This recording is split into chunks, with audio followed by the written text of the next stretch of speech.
وكفى وسلام على عباده الذين اصطفى أما بعد فأعوذ بالله من الشيطان الرجيم بسم الله الرحمن الرحيم وما محمد إلا رسول قد خلت من قبله الرسل قال الله تعالى في القرآن المجيد والفرقان الحميد محترم سامعین کرام، اور آج کی اس خوبصورت مجلس اور خوبصورت محفل میں حضرات علماء اکرام کی موجودگی اور یہ مجلس جس نسبت پر قائم کی گئی ہے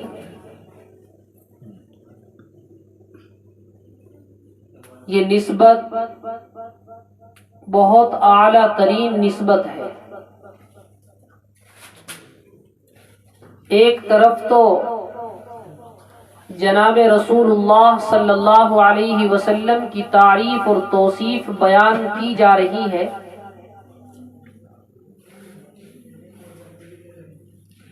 حسان ابن ثابت کے ماننے والے، اور یہ سمجھیے کہ حسان ابن ثابت کے تمام ورثاء اس مجلس میں موجود ہیں جنہوں نے اپنی نعت کے ذریعے سے جناب رسول اللہ صلی اللہ علیہ وسلم کی تعریف اور توصیف فرمائی۔ اور اس مجلس کا ایک دوسرا مقصد یہ ہے، جو ہمارے مہمان خصوصی دہلی سے چل کر کے آئے ہیں، تاکہ سرزمین مظفر نگر پر تحفظ ختم نبوت کے تعلق سے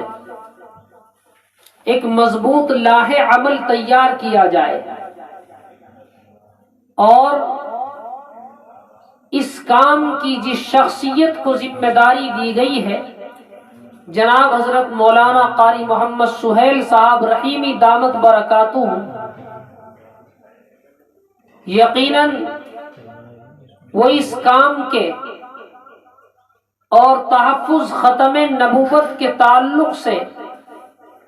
وہ اس کے اہل بھی ہیں، اور اس کا جذبہ بھی ان کے اندر بہت زیادہ ہے۔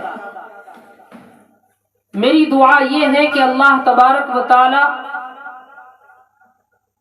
ان کو کامیابی عطا فرمائے، اور شہر مظفر نگر میں اس تحریک کو مضبوط بنانے کے لیے یہاں جتنے ائمہ موجود ہیں اور جتنے حضرات یہاں موجود ہیں، وہ سب جو ہیں اس بات کا عزم کریں کہ ہم حضرت مولانا سہیل احمد صاحب دامت برکاتہم کی صدارت اور آپ کی رہبری میں انشاءاللہ العزیز جب تک اللہ نے زندگی دی ہے ہم ختم نبوت کے لیے کام کرتے رہیں انشاءاللہ ہم تیار ہیں۔ اور جس روز ہم یہ سمجھیں گے کہ اب دنیا سے جانے کا وقت آ گیا تو ہم اپنی نسلوں کو تیار کریں گے، اس لیے کہ ختم نبوت کے تحفظ کا مسئلہ یہ آج کا نہیں ہے، اور یہ مسئلہ صرف ایک وقت کا نہیں ہے، بلکہ جناب رسول اللہ صلی اللہ علیہ وسلم کی نبوت اور آپ کی اعلیٰ ترین قیادت اور آپ کی اعلیٰ ترین عظیم شخصیت اور آپ کے مقام اور مرتبے کے جو ان تمام مراتب سے حسد رکھنے والے ہیں، وہ اسی زمانے سے جب کہ میرے نبی صلی اللہ علیہ وسلم اپنی نبوت کا سفر طے کر رہے تھے اور اس کا آغاز تھا، اسی زمانے سے ان کا وجود پیدا ہوا، اور یہ وجود صرف ایک وقت کے لیے نہیں، ایسے ناپاک وجود کے افراد قیامت تک ہوتے رہیں گے، لیکن الحمدللہ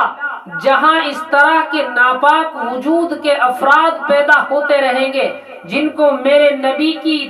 نبوت سے حسد، میرے نبی کی نبوت سے جلن، میرے نبی کے مقام اور عظمت سے ان کو منافقانہ ان کی حالت اور نبی علیہ السلام کے مراتب سے وہ رات اور دن کناہ اور بغض رکھنے والے افراد یہ قیامت تک رہیں گے، لیکن ان کا مقابلہ کرنے والے بھی میرے نبی علیہ السلام کے غلام قیامت تک ہی پیدا ہوتے رہیں گے۔ اور انشاءاللہ ابھی حضرت قاری صاحب دامت برکاتہم نے فرمایا تھا کہ اس مشن کی جو شروعات ہیں، جو اس کے صدر ہیں، جو اس کے رہبر ہیں، جو اس مشن کے رہنما ہیں، وہ کوئی اور نہیں، وہ صدیق اکبر رضی اللہ تعالی عنہ ہے۔ اور صدیق اکبر وہ ہے کہ جس نے جناب رسول اللہ صلی اللہ علیہ وسلم کی محبت میں اپنے گھر کا کل سامان لا کر کے جناب رسول اللہ صلی اللہ علیہ وسلم کے قدموں میں ڈال دیا تھا کہ اللہ کے رسول، ہر چیز کو میں برداشت کر سکتا ہوں، لیکن میرے نبی کا فرمان جو مجھے سنایا جا رہا ہے وہ فرمان میری زندگی سے نکل جائے یا میں اس پر عمل نہ کروں، یہ مجھ سے برداشت نہیں ہو سکتا۔ جب یہ محبت کا جذبہ تھا تو اللہ تبارک و تعالی نے اسی انسان کو جب ختم نبوت پر آنچ آ رہی تھی، اللہ کے نبی صلی اللہ علیہ وسلم کی نبوت کے سامنے جھوٹے نبی اور جھوٹی نبوت کا دعویٰ کرنے والے افراد کھڑے ہو رہے تھے، تو اللہ نے اسی عاشق کو نبی علیہ السلام کی نبوت کا پہرے دار بنا کر کے کھڑا کر دیا۔ اور سیدنا صدیق اکبر نے وہ مشن شروع کیا ہے تو وہ مشن قیامت تک کے ختم ہونے والا نہیں ہے، کیونکہ سیدنا صدیق اکبر کا مشن صرف ایک وقت کے لیے نہیں بلکہ وہ دائمی ہے، جب تک چاند اور سورج رہے گا سیدنا صدیق اکبر کا یہ مشن چلتا رہے گا۔ اور نبی کے غلام اور جناب صدیق اکبر رضی اللہ تعالی عنہ کے نام لیوا اور آپ کی تعلیمات پر عمل پیرا رہنے والے نبی علیہ السلام کے امتی قیامت تک اپنے نبی کی نبوت کا تحفظ کرتے رہیں گے اور ہر جگہ کھڑے ہو کر کے نبی علیہ السلام کی نبوت پر پہرا دیتے رہیں گے۔ اور انشاءاللہ شہر مظفر نگر میں اس کی بنیاد رکھ دی گئی ہے۔ اب وہ لوگ سن لیں جو نبی علیہ السلام کی نبوت کو چیلنج کرنے والے ہیں کہ کہیں نہ جانے قادیانیوں کی شکل میں کوئی جھوٹا نبی کھڑا ہو کر کے نبی علیہ السلام کی نبوت کو مٹانے کی کوشش کرتا ہے، کوئی بن حنیف کی شکل میں کبھی کوئی کتا کھڑا ہو کر کے کہتا ہے کہ میں نبی علیہ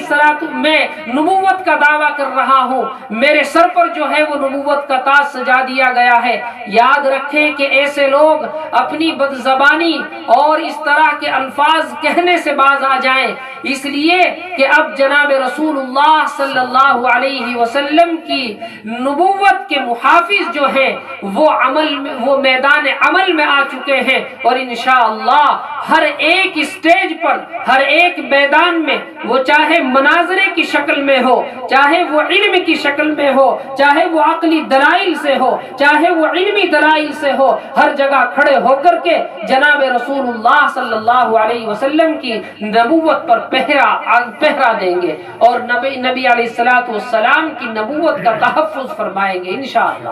اور میرے عزیز ساتھیوں، یہ تو کچھ تمہیدی بات تھی جو پیغام ہمارے جناب قاری صاحب دہلی سے لے کر کے آئے ہیں، نوجوان ہیں اور ماشاءاللہ ایک بڑا مشن لے کر کے چلے ہیں۔ اور سب سے اہم بات یہ بتلائی انہوں نے کہ جو مساجد کے مکاتب ہیں ان کے اندر بچوں کے عقائد صحیح کیے جائیں۔ جب ہمارا عقیدہ درست ہوگا تو انشاءاللہ ہمارے اندر دینی حمیت اور دینی غیرت جو ہے وہ اسی طرح سے محفوظ رہے گی جس طرح سے سیدنا صدیق اکبر میں تھی، عمر ابن خطاب میں تھی، بلال حبشی میں تھی، سعد بن ابی وقاص میں تھی، ابو ذر غفاری میں تھی اور دیگر اصحاب میں تھی، اور اس کے بعد تمام غلامان رسول جو قیامت تک آئیں گے ان کے اندر موجود تھی۔ اگر ہم نے اپنے بچوں کے عقائد کو درست کیا تو یہ غیرت اور حمیت دین اور جناب رسول اللہ سے محبت یہ اسی طرح ان کے اندر محفوظ رہے گی انشاءاللہ، اس کو کوئی ختم نہیں کر سکتا۔ اور